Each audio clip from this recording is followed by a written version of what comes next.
धामी जी, आपका बचपन मैंने देखा, आप तो फौज में जाना चाहते थे, राजनीति में जाने का कोई इरादा नहीं था आपका?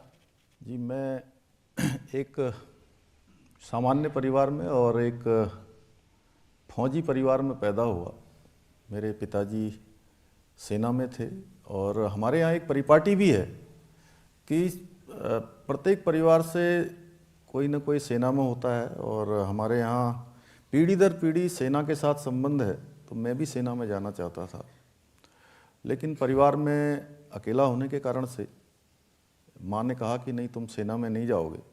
तो मैं सेना में तो नहीं जा पाया, लेकिन सेना के जो संस्कार हैं, सेना का जो अनुशासन है, जो समयबद्धता है, वो सारी मैंने सेना से विरासत में मिली, क्योंकि पिताजी के साथ बचपन से ही सेना के साथ पढ़ा बड़ा हुआ।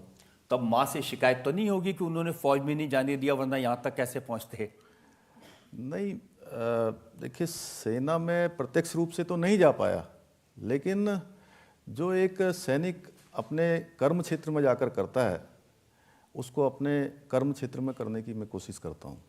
ये सही है कि शुरुआती ज़िंदगी मुश्किल थी, स्कूल, पढ़ाई, गांव? एक ऐसे गांव में जन्म हुआ जो सुदूरवर्ती क्षेत्र है, चाइना बॉर्डर, नेपाल बॉर्डर के नज़दीक, पिथौरागढ़ का सीमांत क्षेत्र, और स्कूल जाने के लिए भी कई किलोमीटर पैदल जाना पड़ता था।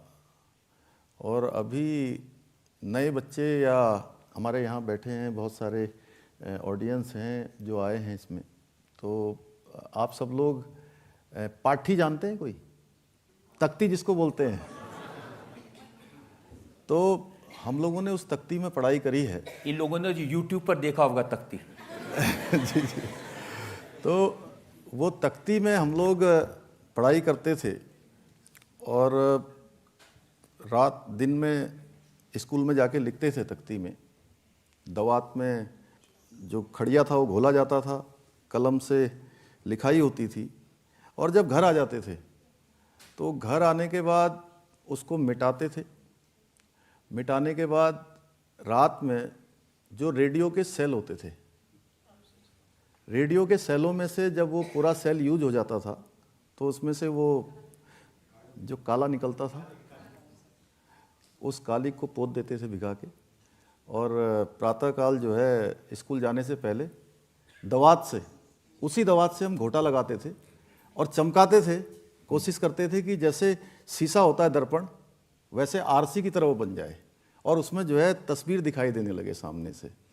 फिर उसका लिखने का मज़ा होता था। और इसके अलावा बैठने के लिए जो स्कूल थे, उन स्कूलों में कोई फर्श नहीं होता था, खड़ंजा भी नहीं होता था, केवल मिट्टी में बैठना होता था और नीचे से ठंड भी लगती थी।